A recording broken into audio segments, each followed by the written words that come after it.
할렐루야. 주일 예배 오신 여러분들 주님의 이름으로 축복합니다. 또 환영합니다. 오늘 이제 사순절이 시작이 되었습니다. 주님의 고난을 함께 묵상하며 또 함께 은혜를 나누는 시간들이 되기를 바라겠습니다. 지지난주에 진행하던 우리 여호수아서 강해 이제 한 주 건너뛰어서 다시 하게 되었는데요. 참 또 광고 말씀드립니다. 지난주에 저희가 1:1 양육을 본격적으로 이제 런칭을 했는데요.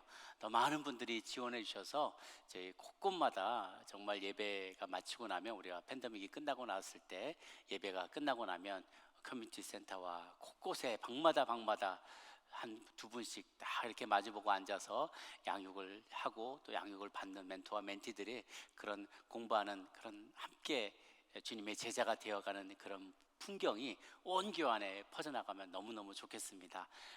사모하는 마음을 가지시고요. 특별히 리더십 포지션에 계신 분들은 꼭 1:1 지원하셔서 양육을 꼭 받으시기를 바라겠습니다.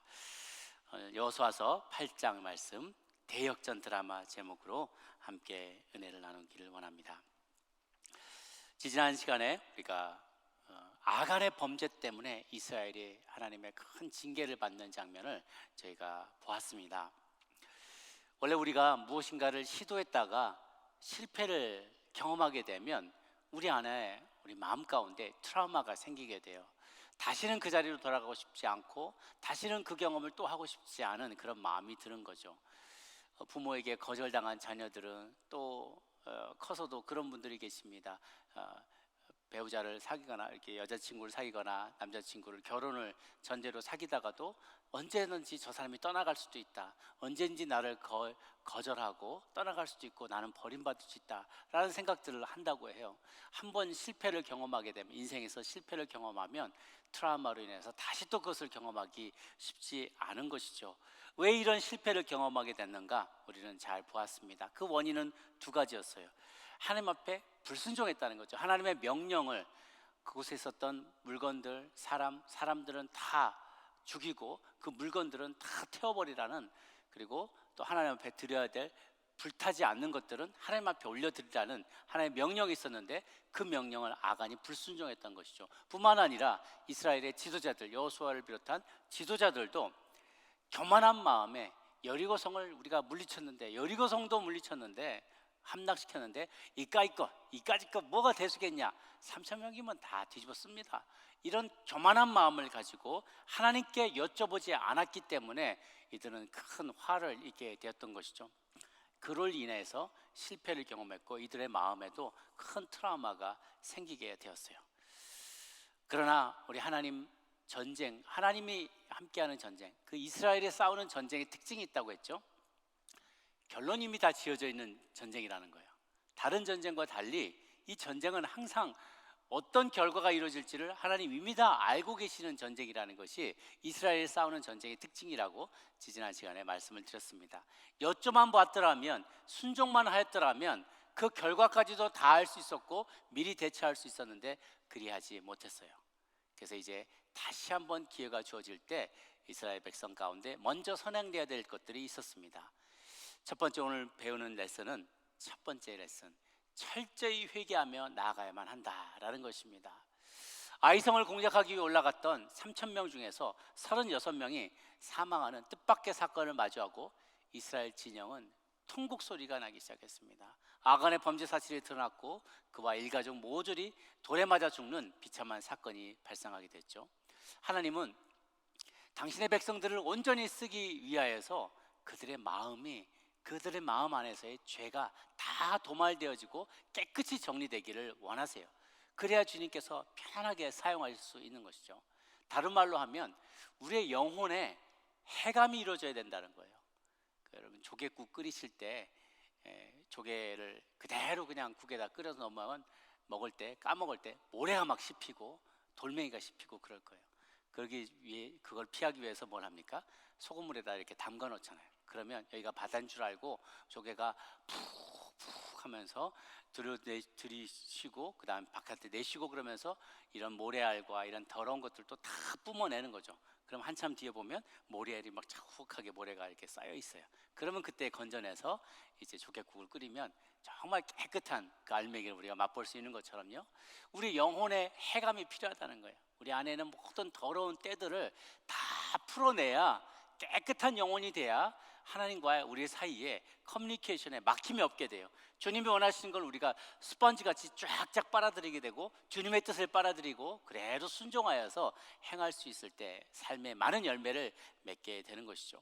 그런데 우리는 너무나 흔히, 너무도 빨리 은혜로 달려가는 경향이 있다는 거예요.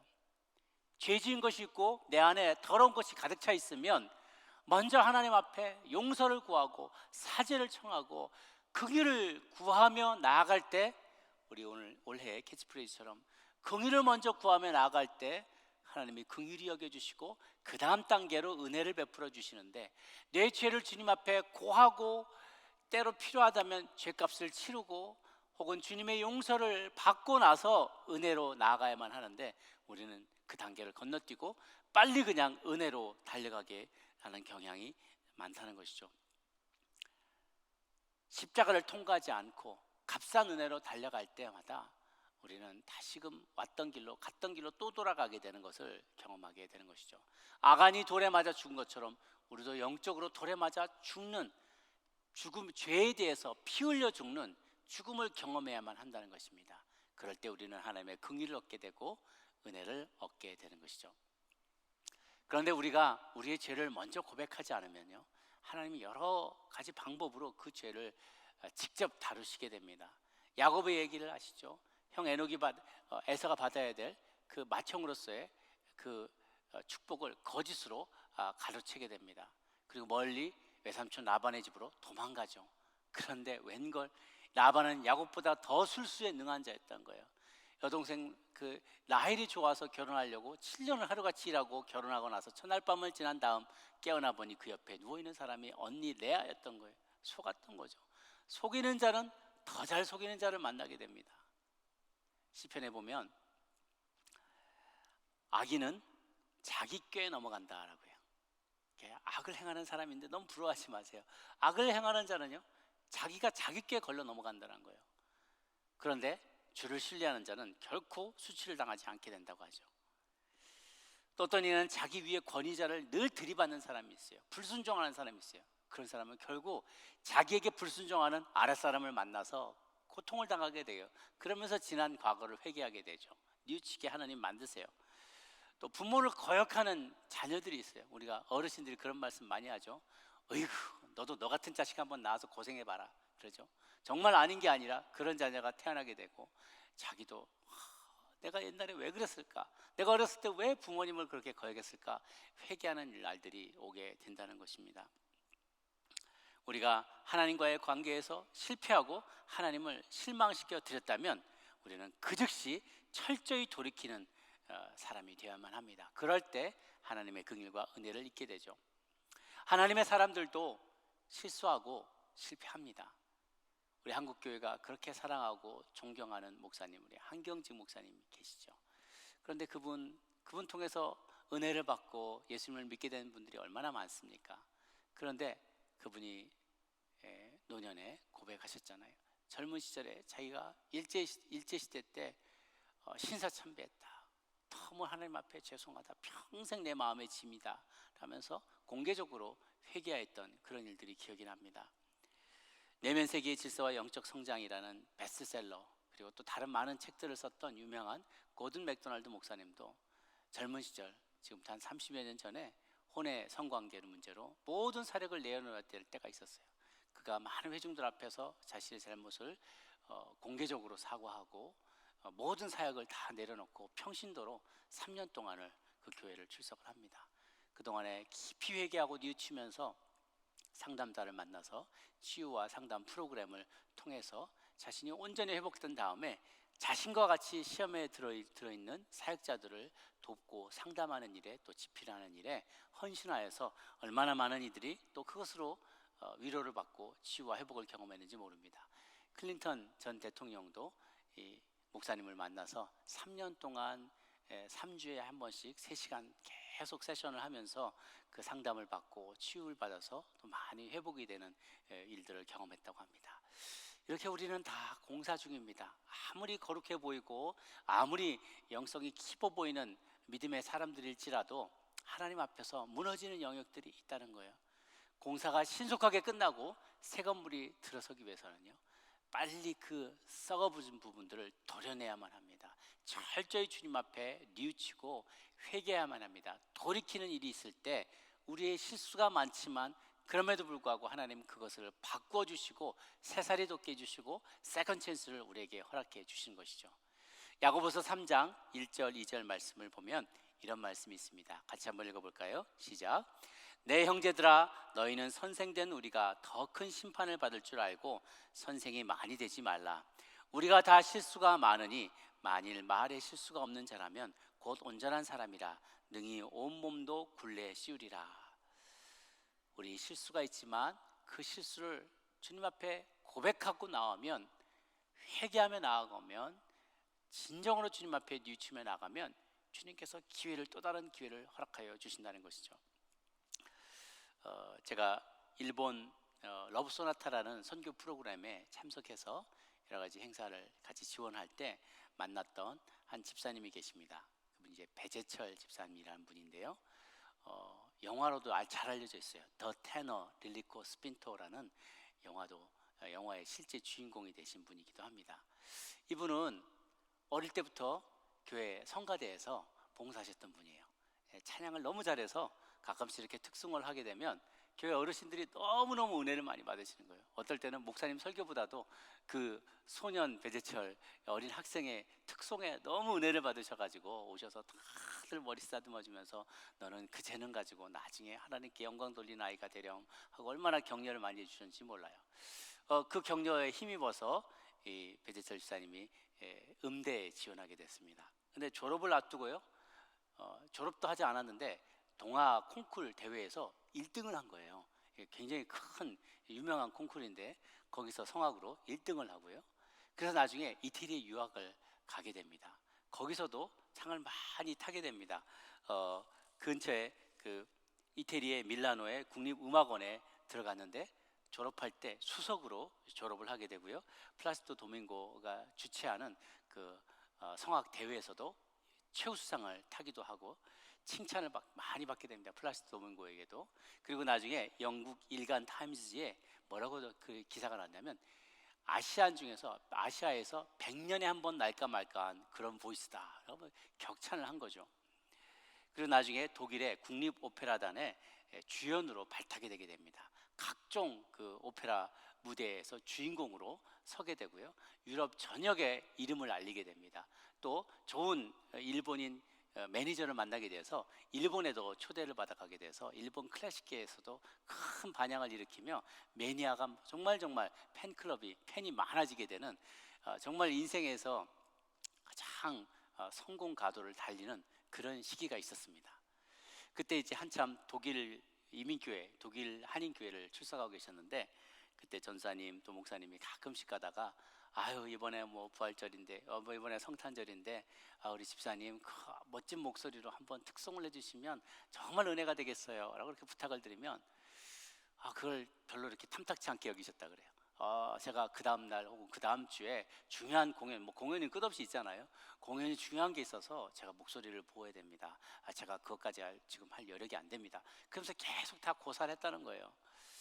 그런데 독일 무대에서 극장에서 노래하던 중간에 갑자기 목소리가 이상한 것을 발견한 거예요. 그래서 병원에 갔더니요, 청청병력 같은 진단을 받았어요. 갑상선 암이라는 겁니다. 뭐 일반인들에게 우리 갑상선 암 별로 그렇게 중요한 게 아니고 금방 쉽게 이길 수 있는 그런 질병으로들 많이들 알려져 있는데요. 그때 수술을 하다가 깜짝 놀라는 사실을 발견하게 된 거예요. 이 성대에 너무 이게 암이 퍼져나가서 성대 한쪽에 성대에 근육이 2개가 있어서 이게 부르르 떨면서 소리를 내는데 한쪽 성대의 근육을 신경을 절제해야 되는 지경까지 이르게 된 것이죠. 수술하던 집도의가 갑자기 뛰어나와서 사모님에게 둘 중에 하나를 선택해야 된다는 거예요. 이대로 있으면 그대로 생명을 잃게 되든지 목소리를 잃더라도 사람을 살리든지 둘 중에 하나를 결정하라는 거죠. 어쩔 수 없이 생명을 살리는 결정을 하게 됩니다. 그리고 수술을 무사히 마치게 됐어요. 회복실에서 눈을 떴는데 배철 의사님이 말을 하려는데 목소리가 안 나오는 거예요. 말이 안 나오는 거예요.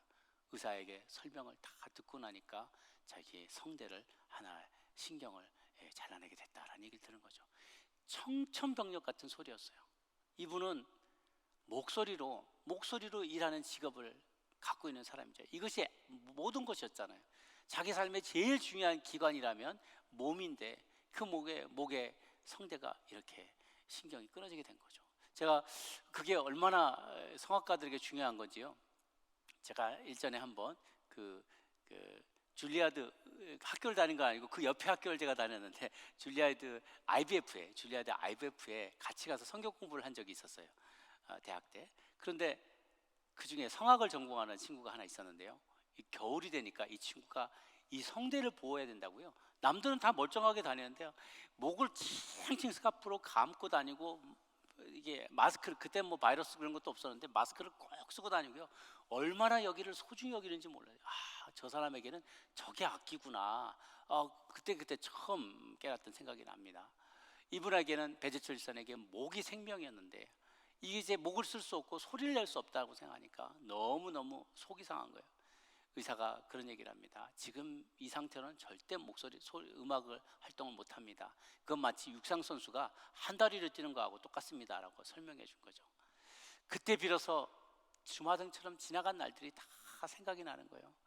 하나님께서 내게 하나님께 영광 돌리라고 목소리를 주셨는데 내 영광만을 드러내기 위해서 열심히 살았구나라는 것을 깨닫게 되면서 깊이 뉘우치고 눈물로 회개하며 몇 날 며칠을 잠을 자지 못하며 하나님 앞에 무릎 꿇고 절망 가운데서 기도했던 그런 날들이 있었습니다. 그런데 점점 이렇게 기도할수록 하나님께서 언젠가는 다시 노래할 수 있을지 모른다는 그런 소망을 자꾸 마음 가운데 주시는 거예요. 부르지 못해도 괜찮다는 심지어 그런 마음까지도 주시는 거예요. 정말 더 하나님과 가까워지는 시간이 되었습니다. 그러던 차에 일본에서 성대복원 수술이라는 새로운 기술이 의학 기술이 수술 기법이 개발이 됐다는 것을 어디서 듣게 된 거예요. 그래서 일본인 그 매니저였던 와다상이라고 그러는데요. 와다상에게 소개를 받아가지고 2006년에 일본에서 성대복원 수술을 받게 되었어요. 근데 국소 마취를 하고 이제 성대를 하나하나 이렇게 다시 신경을 잇는 수술을 하는데 정확하게 어떻게 튜닝이 돼야 될지는 모르기 때문에 피아노 조율하듯이 소리를 내면서 4시간 동안 수술한 거예요. 그 마지막 때에는 마지막 차례가 돼서는 이 수술 결과를 확인하려고 당신 부르고 싶은 노래 하나 있으면 불러보라고 마이크를 딱 대고 불러보라고 하는 거예요. 이 배 교수가 수술대에 있으면서 지난 동안에 불렀던 수많은 주옥과 같은 그 레퍼토리가 있잖아요. 자기가 불렀고 수상했고 막 최우수상을 받았고 그런 많은 오페라 아리아가 너무 많은데요. 그 순간 딱 떠오른 노래가 이 노래예요.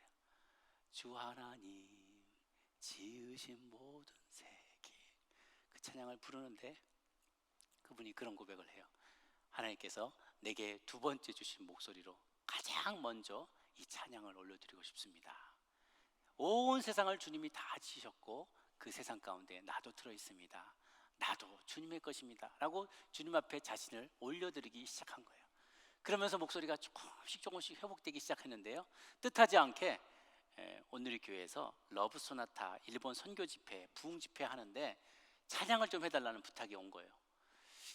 여러분 음악 하시는 분들은 좀 잘 아실 겁니다. 우리 선교사님도 그런 거 잘 아실 텐데 내가 상태가 좋지 않아요. 컨디션이 좋지 않은데 사람들 앞에 다 드러나는 자리에서 그 좋지 않은 목소리로 공연하게 되는 것은 정말 악몽과 같은 거예요.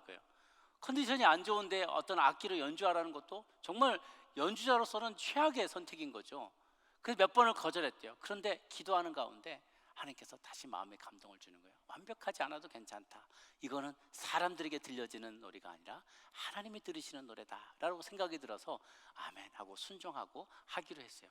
제가 이분이 섬기던 러브소나타 집회에 저도 의전으로 또 뭐 여러 가지 다른 일들로 봉사를 같이 하게 됐는데요.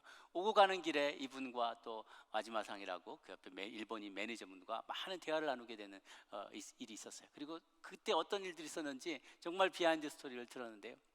이분이 자기 목소리가 잘 안 나오니까 순서를 기다리면서 너무 떨리는 가슴으로 기도했다는 거예요. 전에는 더 수천 명 막 모이는 한 자리에서도 하나도 떨림 없이 그냥 막 오페라 아리아를 그렇게 하던 분인데, 이제 곡 하나, 찬송가 하나 부르려고 준비하는데 그렇게 두렵고 떨리더래요. 하나님만 들으세요. 사람에게 부르는 게 아닙니다. 하나님께 부른 겁니다. 그러면서 주 하나님 지으신 모든 세계 하면서 쫙 찬양하는데 앞부분이 좋은데요, 제가 뭐 너무 떨리는 거예요. 조마조마한 거예요. 저 끝까지 갈 수 있을까? 그 다음에 주님의 높고 위대하심을 그 질러야 되는 때가 나오는 거예요. 근데 그걸 다 못 하시더라고요. 주님의 높 하는데 전에 나오던 그 소리가 안 나와요. 그냥 막 힘들게 그 고음을 처리하면서 이렇게 넘어가는 그 모습을 보는데요, 제 마음이 짠하기도 하고 안쓰럽기도 하고. 그래서 제가 회중들을 봤어요. 듣는 사람들은 어떨까? 그런데요, 그분의 간증을 듣고 나서 이 노래를 들으니까요, 사람들이 다 마음에 감동을 받고 도전을 받는 거예요. 완벽하지 않아도 괜찮아요. 그의 모습에 100% 그가 평소의 실력대로 부르지 못했지만, 그보다 모자라지만 완벽하지 않지만 그의 간증과 함께 하나님 앞에 올려드리는 그 찬양이 얼마나 많은 일본인들의 마음을 적셨는지 몰라요. 예수님을 알지 못하던 많은 사람들이 그 집회를 통해서, 또 목사님의 설교 말씀을 통해요, 예수님을 구주로 고백하고 나오는 그런 놀라운 일들이 있었던 것을 저는 기억합니다. 그 집회를 통해서 많은 분들에게 은혜를 끼쳤고, 배 집사님은 지금도 계속해서 공연하면서 하나님이 주신 은혜를 나누고 있습니다. 이스라엘이 주님 앞에 실패했었습니다. 그러나 자신들의 불순종한 마음, 교만했던 마음들을 회개하고 그들의 진영 안에 있었던 범죄의 재상을 제거하고 하나님 앞에 두 손 들며 항복하고 나왔을 때 하나님은 두 번째 기회를 허락하여 주셨던 것이죠. 우리가 오늘 본문을 통해서 깨닫게 되는 두 번째 레슨은 총력을 기울이며 주신 사역을 감당하라는 것입니다. 내게 주신 힘, 내게 주신 능력 전체를 동원하여서 전심으로 하나님 맡기신 사역을 감당할 때 아름다운 열매를 맺게 된다는 거예요. 우리 8장에 오늘 본문 앞서에 나와 있는 본문에 보면은 8장 1절에 여호와께서 여호수아에게 이르시되 두려워하지 말라, 놀라지 말라, 군사를 다 거느리고 일어나 아이로 올라가라 라고 하세요. 여호수아도 얼마나 두려웠겠습니까? 당연히 여리고 성도 무너뜨렸는데 아이성 하나 좀 했다가 큰 대통 당하고 나서 그 길로 또 올라가야 됐어요. 한 번 트라우마가 있지 않습니까? 또 올라가는데 마음이 불안한 거예요. 그때 예전에 모세로부터 리더십을 승계받을 때 주셨던 그 말씀을 똑같이 주십니다. 두려워하지 말라, 놀라지 말라, 나는 내 하나님이라, 내가 너를 붙잡아 주겠노라고 말씀해 주시면서 용기를 주세요. 그리고 이번에는 온 백성이 올라가 싸우라고 명령하십니다. 당시 이스라엘 중에 군사작전에 투입될 수 있는 가용 인원이 한 53만 명 정도가 됐다고 그래요. 그런데 상대편은 12,000명이잖아요. 그러니까 아마도 53만 명이 다 투입되지는 않았을 거예요. 왜냐하면 그 공간이 좁아서 그 배틀필드에 53명이 12,000명하고 같이 싸울 수가 없어요. 한 번씩 이렇게 칼 싸움도 한 번 해볼 만한 차례가 안 올지도 몰라요.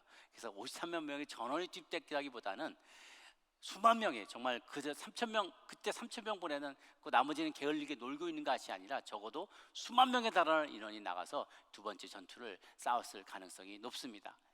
적당히 헌신하면 적당한 열매를 맺죠. 그러나 전심을 다해서 싸우게 되면 하나님이 주시는 풍성한 열매를 맺게 되는 것입니다. 옛말에 사자는 토끼를 잡을 때도 최선을 다한다고 했습니다. 사자는 사흘에 한 번 자기 온 가족을 무리를 이끌고 사냥을 합니다.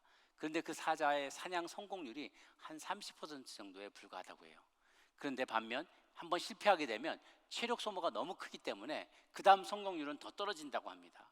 사자라지만 동물의 왕이라고 하더라도요, 몇 차례 사냥에 실패하면 동물의 왕이라도 굶어 죽을 수가 있는 것이죠.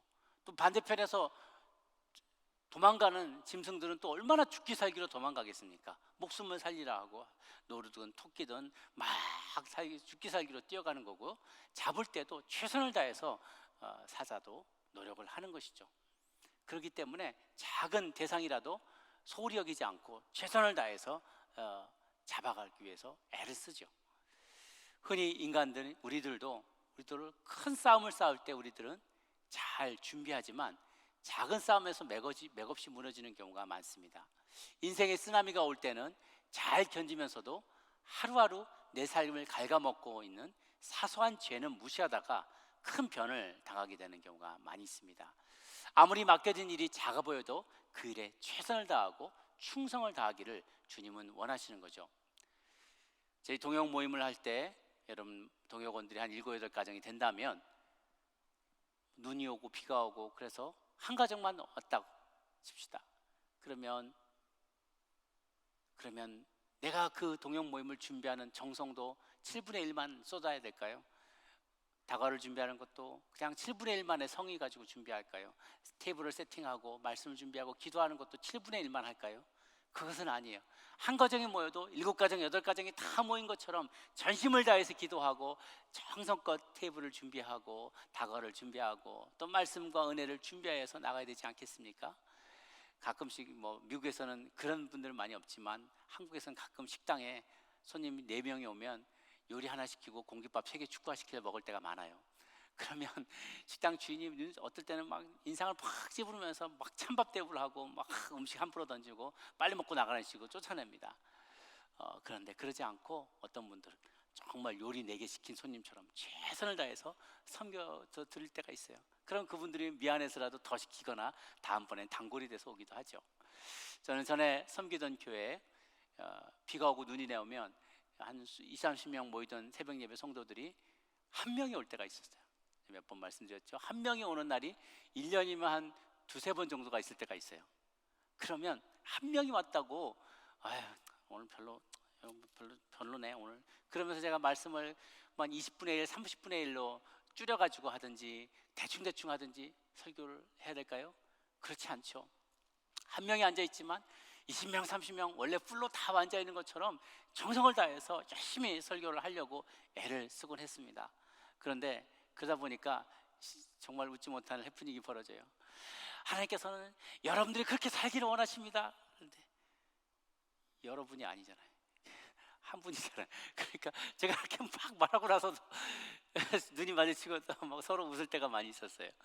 어쨌든 한 분이 와도 한 명이 와도 100명처럼 한 명이 와도 한 가족이 와도 여러 가정이 온 것처럼 최선을 다해서 내가 그분을 섬기면 그 가운데 하나님의 은혜가 임재가 있게 되는 것이죠. 신자라면 하나님께서 맡겨주신 일들을 총력을 다해서 섬겨야만 하고 감당해야만 하는 것이죠. 작은 일에 혹은 작은 사람에게 한 사람이라도 1:1 양육도 마찬가지지 않습니까? 지금 내 앞에 한 사람이 앉아있지만 이 한 사람을 통해서 그가 제자 삼고 그가 제자 삼고 또 제자 삼을 수많은 사람들을 정말 아브라함이 한 사람이지만 그를 통해서 나오게 될 민족을 바라보게 되는 것처럼 우리도 한 사람을 바라보며 섬길 때 그가 한 민족인 것처럼 민족을 이루게 되는 것처럼 내가 마음에 그렇게 그 마음의 책임감을 가지고 그를 섬겨주실 때 그를 통해 하나님 놀라운 역사를 이룬다는 것이죠. 그리고 그 작은 일을 잘 섬기는 것을 주님이 보시면 더 큰 일들을 감당할 수 있도록 기회의 문을 열어주십니다. 그러므로 우리가 맡겨진 일이 아무리 작아 보이고 아무리 소홀해 정말 남들 보기에 작아 보일지라도요 그것에 최선을 다해서 전력을 다해서 섬기게 되면 하나님은 풍성한 열매를 맺게 해줄 줄로 믿습니다. 세 번째 우리가 배우게 되는 교훈은요, 우리는 하나님이 주시는 전략을 의지해야 한다는 것입니다. 1차로 먼저 3만 명을 배치하고 2차로 5천 명을 또 배치하게 되는데요. 지도를 한번 보시면 그 당시에 아이성을 공략할 수 있도록 하나님께서 주신 묘책을 우리가 발견하게 됩니다. 오른쪽에 보면 요단강이 있고요. 요단강을 건너서 길갈에 친쳤다가 여리고성을 여러 바퀴를 돌고 여리고성을 무너뜨렸죠. 그 다음에 이제 한번 올라갔다가 패배하고 도망 나왔어요. 여기가 길갈이 본진인데요. 이 본진에서 다시 올라가려고 할 때 먼저 아래쪽에 있는 그 점선 와디 스웨이니트라는 곳인데요. 요 계곡을 따라서 몰래 3만 명을 배치시킵니다. 그래서 복병으로 저 아이성 남서쪽에다가 배치시킵니다. 또 몰래 저기 북쪽에도 5천 명을 앰부시를 시켜요. 5천 명을 복병으로 숨겨놔요. 그 5천 명은 베델과 아이 사이를 차단시키려는 어떤 차단 기동입니다. 둘이 붙어 있기 때문에 아이의 공격이 있으면 베델도 따라오게 될 것을 염두에 둬서 그걸 차단하기 위해서 5천 명을 숨겨놓고 아래쪽에는 3만 명을 섬겨놓은 거죠. 그러니까 복병이 지금 3만 5천 명이 숨어 있는 거예요. 그러면서 본대는 여리고를 출발해서 와디 마쿡, 이 와디 그 계곡이죠. 물이 흘러갈 수 있는 계곡.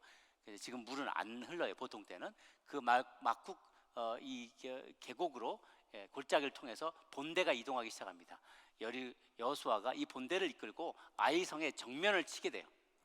이제 정면으로 이제 나가게 되는데 하나님께서 절묘한 계략을 알려주십니다. 그래서 치는 척하면서 빠지라는 거예요.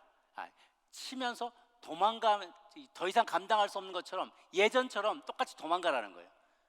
그래서 과연 그대로 했더니 아니나 다를까 아이성에 있었던 아이성의 왕과 군대들이 몇 번 좀 해보니까 도망가는 걸 해보고, 야 이놈들 지난번처럼 똑같이 도망가는구나, 이것들 니들 다 죽었어 이제. 그러면서 아이성 성문을 활짝 열고 성에 있는 모든 군대가 그냥 다 이 와디 마쿡을 따라서 본대를 치르기 위해서 나오기 시작하는 거죠. 그때 저쪽 뒤에 있던 베델의 일부 지원군들도 들어와서 아이와 함께 이쪽으로 치고 나오게 된 거예요. 그럴 때 이제 여호수아가 하나님께서 주신 계략대로 창을 들어서 여리고를 아이성을 가리키기 시작합니다. 그랬더니요, 숨어있던 복병들이 와 하고 달려나와서 무주공산이죠. 그냥 아무도 주인 없는 이 아이성을 급습을 해서 이곳에 불을 지르게 됩니다. 그러니까 멀리서 보니까 저기 아이성에서 막 불이 피어나기 시작하는 거예요. 그러면서 그때 이 이스라엘 본대가 다시 되돌아켜서 수만 명이 이 쫓아오던 아이성 군사들과 같이 지원군으로 왔던 베델의 그 군사들과 같이 그들을 완전히 멸망시키게 되는 것이죠. 집으로도 자기 성으로도 못 돌아가고 이스라엘 군대를 향해서 오지도 못하고 오도 가도 못하는 상황 가운데서 이들은 12,000명이 몰살을 당하게 되는 그런 일이 벌어지게 됩니다. 하나님의 탁월한 전략 덕분이었죠. 하나님은 우리에게 비전을 보여줄 뿐만 아니라 우리에게 전략도 보여주십니다. 하늘의 지혜, 하늘의 전략을 허락해 주시는 것이죠. 우리는 그것을 사용해 봐야 돼요. 비전을 가진 사람들은 많이 있습니다. 비전을 받아서 그대로 선포하는 이들은 많이 있어요. 그런데 비전을 전략으로 그대로 이뤄나가는 사람은 많지 않습니다. 하늘의 지혜, 하늘의 전략이 필요한 것이죠. 하늘의 지혜로 예수님은 놀라운 가르침과 놀라운 판단들을 많이 했어요. 솔로몬의 지혜 잘 아시죠? 이 아이를 반틈씩 잘라서 가져라. 그랬더니 그러면 차라리 저 여인을 주십시오. 그래, 반 자르십시오. 그 두 여인이 다른 반응을 보고 참 엄마가 누군지를 발견하게 되죠. 예수님도 간통하다 붙잡혀 있는 여인들이 율법에 따라 돌로 쳐야 된다고 했습니다. 그렇게 말할 때, 주위에 둘러싼 사람들이 이렇게 말할 때, 너희 중 죄 없는 자가 돌로 쳐라 라고 말 한마디로 이 문제를 해결해 버린 보십시오. 이 모든 것들이 다 놀라운, 인간의 머리에서는 생각할 수 없는 놀라운 지혜인데 하나님은 그것을 가능케 하시는 거예요. 무엇보다도요, 이때 사용한 전략이 기가 막힌 게요, 이스라엘 백성이 그대로 했다가 졌었던 그 원인을 그대로 뒤바꿔 놓은 거예요. 뭐냐? 교만한 마음이었어요. 교만한 마음으로 그냥 올라갔다가 산천멸만 갔다가 36명이 죽고 도망쳐 왔었는데요, 전에 이 앞에 전투가 그랬단 말이죠. 이제 그것을 그대로 뒤바꿔 놨습니다. 그들이 교만한 마음으로 뛰쳐나왔을 때 그들을 급습하게 되면서 하나님의 놀라운 성공을 가져오게 하셨죠. 이렇게 일하시는 모습을 보면요, 정말 하나님은 똑같은 방식으로 일하지 않는다는 것을 보게 돼요. 그래서 우리는 정말 많이 배우게 됩니다. 전에 어떤 교회에 어떤 민족에 부흥을 일으켰던 그런 방법이 한 번 있다고 해도요, 하나님 다음번에 또 그대로 쓰라는 법이 없어요. 하나님은 정말 예측 불가의 분이십니다. 늘 해왔던 방식을 답사하지 않으세요. 정말 새롭고 놀라운 길들을 자꾸만 개발하시고 창의적으로 글들을 일궈내십니다. 그래서 앞시대에 통했던 방식이 더 이상 기능하지 않을 수 있다는 것을 우리가 늘 염두에 둬야 돼요. 그래서 우리 마음이 항상 열린 마음이 돼야 돼요. 오픈 마인드가 되어야 됩니다. 하나님이 이렇게 역사하셨다고 해서 다음 순간에도 또 그대로 일하시라는 법이 없어요. 혼자 생각할 때도 하나님 지난번에 이렇게 일하셨으니까 내가 이렇게 헌금했더니 하나님 이렇게 보답해 주셨더라. 그럼 나 이번에 이렇게 해야 해서 또 그게 되겠지. 천만의 말씀이에요.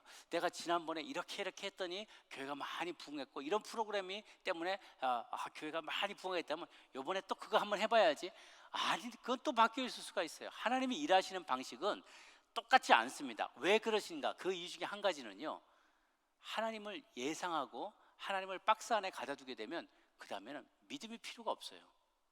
그럼 믿음이 필요가 없어요. 그냥 내 지식으로 기대하는 거죠. 밴딩머신처럼, 축복의 밴딩머신처럼 이거 집어넣으면 이게 나온다는 생각하면 거기에 믿음이 자리할 공간이 없어요. 그런데 도저히 우리의 생각과 우리의 예측과 우리의 기대를 뛰어넘는 방식으로 일하시는 주님을 우리가 섬길다고 생각할 때 우리는 맡겨드리게 돼요. 주님, 저는 도저히 모르겠습니다. 이거 도저히 불가능해 보입니다. 근데 이게 어떻게 가능할까요? 라고 하나님께 맡겨드렸을 때 하나님께서 그 일을 풀어주시는 방식을 보면서 우리는 감탄하게 되고 하나님께 영광을 돌리게 되는 것이죠. 그래서 주님을 예측하지 못하게, 우리가 주님의 하시는 일을, 하나님이 행하시는 일을, 그 시종을 예측하지 못하게 하시는 이유가 바로 하나님이 영광 받으시기 위함이에요. 그래서 우리는 늘 해왔던 방식을 그대로 고수하지 말고 끊임없이 개혁해 나가야만 합니다. 시대가 바뀔 때, 대상이 바뀔 때, 그때마다 하나님이 새롭게 일하시는, 새 일을 행하시는 주님을 기대해야 돼요. 새로운 찬양으로 여호와를 찬양해야 합니다. 새로운 예배 형식으로 하나님께 예배하며 나아가야만 합니다. 굳은 방식으로 혹은 세수를 새 부대에 담아야만 하는데, 옛 그 포도주 그 가죽으로 만드는, 이미 다 부풀어져 버려서 굳어버려서 더 이상 늘어날 수 없는 가죽 부대에다가 새 포도주를 넣어버리면 터져버리게 된다는 것이죠.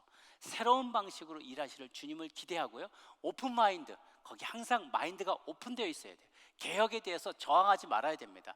하나님의 전략은요, 사람의 생각과 다릅니다. 동이서에서 먼 것처럼 다릅니다. 하늘이 땅보다 높은 것처럼 높습니다. 그러니 내 생각으로 하나님을 박스 안에 가둬놓으려고 해서는 안 될 것입니다. 예측 불가의 하나님, 새 일을 행하실 주님을 찬양합니다. 새 일을 행하실 주님을 기대하며 나가시는 저 여러분이 되시기를 바랍니다. 마지막으로 주님은 대역전 드라마를 쓰시는 저자가 되십니다. 우리가 이렇게 순종하며 주님 앞에 내가 가진 것을 다 주님 앞에 토해내며 자백하고 통회자복하며 온전히 회개하고 주님께 총력을 기울여서 섬기고, 또한 주님께서 우리에게 베풀어 주신 것처럼 주님의 마음을 우리의 마음으로 삼으며 온전히 주님 앞에 쓰임받고자 나아갈 때, 주님은, 그리고 주님의 지혜에 우리가 귀 기울이고자 할 때 대역전 드라마를 보여주시는 분이십니다. 아이성 군사들이 이스라엘을 만만하게 보면서 성 밖으로 모두 달려났다가 결국은 그들이 몰살을 당하게 되죠. 예상치 못했던 그 일로 인하여서 12,000명이 아이성의 군사들이 죽게 되고, 그들의 수장이었던 왕도 결국은 목이 매달려서 죽음을 맞게 되고요, 이 성은 완전히 잿더미가 돼버리게 됩니다. 대역전 드라마를 쓰시는 주님, 우리 주님은 우리의 삶에도 소소한 일이라도, 작은 일에서도 승리를 경험하게 해주시고요, 예상치 못한 승리를 주십니다. 제가 영혼의 닭고기 수프라는 책에서 또 감동적인 이야기를 하나를 본 적이 있는데요, 어느 회사에 대대적인 감원바람이 불었다 그래요. 경기가 안 좋아서 직장에 대규모 감원을 해야 되는데, 한 크리스천 여직원이 자기에게 어떤 미션이 주어졌어요. 그게 뭐냐면 사람들, 직원들을 하나하나씩 불러서 You are fired, 그 얘기를 해줘야 되는 거예요. 그러면서 파이어된 사람들이 다른 직장으로 잘 옮겨가도록 그 프로세스를 스무드하게 해줄 수 있도록 그걸 행정적인 처리를 해주는 일을 맡고, 또 그들을 교육시키는 일을 맡은 거예요. 그러니까 이분이 아침마다 출근하는 게 너무 곤욕인 거예요. 매일마다 자기가 그렇게 친하게 지내고 있었던 직장 상사나 부하 직원들을 파이어 시켜야 되는 거예요. 그러니까 얼마나 힘들겠어요. 딱 앉아보세요. 왜 보자 그랬어요? 뭐 좋은 일 있어요? 그런다가 저 과장님 잘 아시잖아요. 우리 회사가 너무 어렵잖아요. 다들 얼굴이 어두워지기 시작하는 거예요. 그러면서 이제 해고됐습니다. 통보를 하면 어떤 사람은 펑펑 우는 사람, 어떤 사람은 막 읍소하는 사람, 어떤 사람 막 화를 내는 사람, 막 여러 가지 사람들이 있는 거예요. 자기도 이걸 감당하기가 너무 감정 노동인 거죠. 그러다가 이제 어떤 한 사람을 또 파이어해야 될 것을 알게 되었는데, 그분이 어떤 사람이냐, 멕시코 청소부였어요. 청소하시는 아주머니인데, 이분은 항상 매일 아침마다 맛있는 쿠키를 구워다가 직원들의 책상에다가 올려주는 분이었어요. 늘 딱 좋은 메모, 힘내세요 뭐 이런 메모도 써가지고 쿠키를 만들어서 직원들에게 다 늘 평소에 그렇게 나눠주면서 열심히 섬기던 분이었는데, 이분도 해고당해야 된다고 생각하니까 너무 마음이 아픈 거예요. 이분이 크리스찬으로서 정말 마음이 아파서 이분의 이야기, 이분이 그동안 베풀어준 그 은혜에 대해서 뭔가를 좀 돌려드리고 싶다, 그런 마음이 들어서 각박한 세상의 섬김과 사랑의 본을 보여준 이 여인에게 내가 많은 것을 배웠다라는 글을, 감동적인 글을 써서 지역신문에 투고를 했어요. 이 사람들, 이 글을 많은 독자들이 읽었는데요, 감동받았던 멕시칸 출신의 그 멕시칸 제과점 주인이 그 글을 읽고, 그 여인이니까 그렇게 심성이 곱고 또 맛있는 쿠키를 구울 줄 아는 사람이라면 우리 회사에 필요하니까 우리 제과점에 보내달라, 그렇게 얘기를 한 거예요. 그래서 이분이 파이어 시키면서 동시에 더 좋은 곳으로 가게 돼서 거기에 취직을 하게 된 거죠. 그런데 이제 시간이 흘러서 이 직원 본인도 해고를 받고 자리를 정리해야 될 때가 오게 된 거예요. 자기도 해고 통지를 받은 거죠. 그래서 그날이 올 줄은 알았지만 너무 마음이 어려워서 박스를 들고 이제 회사를 나서려는데 전화가 왔어요. 전화를 딱 보니까, 여보세요, 네? 저 누구 아무 계시죠? 네, 맞습니다. 당신의 글이 신문에 실린 것을 봤습니다. 우리는 아무개 잡지사인데요, 당신의 글을 보니까 너무 감동적으로 글을 잘 쓰는 것 같아서 당신을 우리 잡지사 기자로 제가 고용하려고 하는데 마음 있습니까? 딱 온 거예요. 이 박스를 들고 나가려다가 할렐루야 하고 이분이 이곳에서 작별 인사를 구하고 그곳으로 또 옮겨가게 됐다는 그런 감동적인 이야기를 본 적이 있습니다. 하나님은 우리 인생에 역전 드라마를 만드시기를 즐겨 하시는 분이세요. 여러분, 출애굽 때 홍해로 다 내몰려서 죽을 줄만 알았던 이스라엘 백성들이 바다를 가르시고 그 홍해를 건너게 하셨죠. 사자밥이 되는 줄 알았던 다니엘을, 그 친구들을 그 사자의 입을 다물게 해서 살아나게 했죠. 하만이 이스라엘 백성들을 다 몰살시키려고 계획했었는데 결국은 하나님은 그 운명을 뒤집어서 하만의 온 패밀리가 다 죽음을 맞게 되는, 일족을 멸하게 되는 그런 역전 드라마를 일으키기도 하십니다. 그러니 우리는 한 사람의 인생의 어느 한 시점에 단면만을 보고 그 인생은 끝났다라고 판단해서는 안 된다는 거예요. 우리 자신에게도 마찬가지입니다. 그런데요, 여러분, 더 큰 소식이 있습니다. 하나님 우리 인생 개개인의 삶에도 역전 드라마를 일으키시지만 더 놀라운 일은 무엇이냐면 온 인류를 위한 역전 드라마를 예비하고 계시다는 거예요. 먼저 한번 그 일이 일어났고 또 일어나게 될 것입니다. 그게 바로 예수님의 십자가 사건인 것이죠. 예수님께서 십자가에 달리셨을 때 사단과 그 졸개들은 쾌가를 불렀습니다. 쾌거를 불렀어요. 야, 이제 드디어 예수가 십자가에 못 박혔구나, 저가 죽게 되었구나. 그런데 마치 거짓 폐주하던 이스라엘 백성을 돌이켜서 아이왕과 그 군사들을 뒤쫓아가서 그들을 멸족시켰던 것처럼 사흘 만에 예수님은 죽은 시체처럼 무덤에 누워 계시다가 부활하시게 되셨고 죽음의 사슬을 끊고 일어나셨습니다. 그로 말미암아 부활의 첫 열매가 되셨던 그분을 본받아 마지막 때가 되면 온 인류가 이 대역전 드라마의 수혜자가 되게 될 것입니다. 건축자가 쓸모없다고 버렸을지 모르지만 그 돌이 후에 건물의 가장 중요한 모퉁이 돌이 된 것처럼 저와 여러분의 인생도 실패하고 좌절하여서 한두 번 쫓겨나고 도망갔을지 모르지만 하나님 앞에 다시 한번 통회자복하고 나와서 하나님의 지혜를 구하며 충성을 다해서 전력 투구하며 다시 한번 그 전선 가운데 나아갈 때 하나님 우리를 역전 드라마의 주인공으로 쓰시게 될 줄로 믿습니다. 비록 이전에 나의 죄가 하나님과 나 사이를 가로막았을지 모르지만 나의 욕심 때문에, 내 죄 때문에 실패했다 할지라도 주님은 우리의 과거로 혹은 현재로 우리를 재단하지 않으시고 미래에 되어질 모습으로 우리를 그 모습을 꿈꾸며 지금도 나와 함께 행하시기를 원하십니다. 실패했을지라도요, 실패가 중요한 것이 아니라 문제는 실패를 통해서 내가 무엇을 배우냐는 것입니다. 어떻게 돌이키냐는 것입니다. 그리고 어떻게 그 실패를 딛고 일어나는 것입니다. 여러분, 위기의 순간이 기회와 축복의 순간으로 바뀔 수 있습니다. 대역전 드라마를 쓰시는 주님께 쓰임받는 저와 여러분이 되시기를 주님의 이름으로 축복합니다. 기도하겠습니다.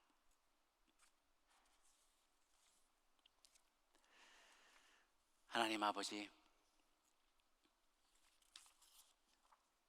우리가 때로는 지난날 우리의 부족함으로 말미암아, 우리의 교만한 마음으로 말미암아, 불순종함으로 말미암아 실패하고 좌절해서 다시 일어설 힘이 없는 그런 지경을 지났던 적이 있습니다. 혹은 지금 그런 순간에 놓여 있는 이들도 있겠습니다. 하나님, 철저히 회개하게 도와주옵소서. 대충 회개하고 대충 회개하는 신용하고, 그리고 성급히 값싼 은혜로 넘어가지 아니하고 철저히 나 자신을 뉘우치며 회개하며 주님께 항복함으로 내 영혼의 해감을 통하여 주님께로 더 깊이 나아가고 주님께 쓰임받을 수 있는 저희 영혼들이 되게 하여 주시옵소서. 또한 하나님, 대충대충 설렁설렁 맡겨진 사역을 감당하는 것이 아니라 전력 투구하고 가지고 있는 모든 힘을 다 동원하고 내게 주신 그 은사를 온전히 다 사용하여서 하나님이 주신 사명 감당하기로 결정하는 저희들이 되게 하여 주시옵소서. 또한 하나님, 주님께로부터 지혜를 구함으로 하나님이 주시는 전략을 의지하여 하나님의 비전을 이뤄나가는 저희들이 되게 하여 주옵소서. 하나님, 늘 똑같은 방식으로 일하지 아니하시고 늘 새 일을 행하시는 것을 우리가 마음속으로 알고 받아들이고 열린 마음으로 주님이 행하시는 일들을 잘 관찰하고 그대로 동행하는 저희들, 순종하는 저희들에게 도와주옵소서. 하나님, 그럴 때 할 때 우리 인생의 놀라운 드라마, 역전 드라마가 펼쳐지게 될 것을 기대합니다. 그러한 마음, 그러한 주인공으로 쓰임받기를 원하는 마음으로 주님 앞에 기도하며 여러분 자신을 위해서, 교회를 위하여 함께 통성으로 기도하도록 하겠습니다. 함께 기도하십니다. 사랑의 하나님 아버지, 하나님, 우리의 지난 날들로 인하여 우리가 낙심하고 또 하나님 실패의 트라우마에 갇혀있지 않게 하여 주옵소서. 이기고 나아가게 도와주옵소서. 철저히 회개하며 돌이키며 하나님의 긍휼을 구하며 나아갈 때 하나님, 놀랍게도 은혜의 자리까지 우리를 나가게 해주실 줄 믿습니다. 하나님, 우리가 두 번째 기회를 얻게 된다면, 세 번째 기회를 얻게 되었다면 이제는 하나님, 그냥 최선을 다하지 않고 그저 그런 것으로 만족하는 저희들이 아니라 탁월하게 주님을 섬기는 저희 되기를 원합니다. 주신 달란트와 주신 은사를 가지고 전력 질주하여서 총력을 기울여서 온전히 맡겨주신 사역을 감당하는 저희들 되게 하여 주옵소서. 또한 그 일을 이루고자 할 때, 주님의 뜻을 이루고자 할 때 주님 주시는 하나님, 한 번도 본 적도 없고 들은 적도 없고 행한 적도 없었던 하나님의 그런 신묘막측한 일들을 주님께서 행하실 때 절대로 그럴 일이 없어라고 말하지 않고, 내 습관과 다르다고 말하지 않고, 우리의 전통과 다르다고 말하지 않고, 하나님, 왜 똑같은 방식으로 일하지 않느냐고 주님을 박스 안에 가두지 말고 열린 마음으로 주님이 행하시는 새로운 일들을 기대하는 저희들이 되게 도와주옵소서. 새 일을 행하실 주님을 기대합니다. 우리의 인생에 새 일을 행하시옵소서. 새 일을 행하시옵소서. 새 노래로 주님을 찬양하게 하여 주옵소서. 새로운 형식으로 주님을 예배하게 하여 주옵소서. 내가 그전까지 알지 못했고 경험하지 못했지만 주님께서 내 마음에 감동을 주실 때 그렇게 새로운 방식으로 주님을 섬겨나가기로 결정하는 저희들 되기를 원합니다. 우리의 인생이, 하나님, 우리 인생을 통하여 새로운 역전 드라마를 쓰실 것을 기대합니다. 하나님, 내가 열린 마음으로 나아갑니다. 하나님, 역전 드라마의 주인공이 되게 하여 주옵소서. 주님께서 쓰기를 원하실 때 나 자신을 내어드림으로 주님께서 나를 마음껏 사용하시고 하나님의 영광 받으시는 우리의 삶이 되어질 수 있도록 주님 축복하여 주시옵소서. 할렐루야. 고마우신 주 하나님 아버지, 오늘도 이렇게 주님 주신 말씀을 가지고 기도하며 나아갔습니다. 하나님, 우리의 삶을 통하여 하나님만 영광 받아 주옵소서. 하나님 주신 은사, 하나님 최선을 다하여 전심을 다하여 사용하며 주님의 지혜를 듣고 그대로 실천할 때 놀라운 역전 드라마의 주인공으로 우리 모두 쓰임받고 하나님께 영광 돌리는 저희 되게 하여 주옵소서. 감사드렸고 예수님 이름으로 기도 올리옵나이다. 아멘.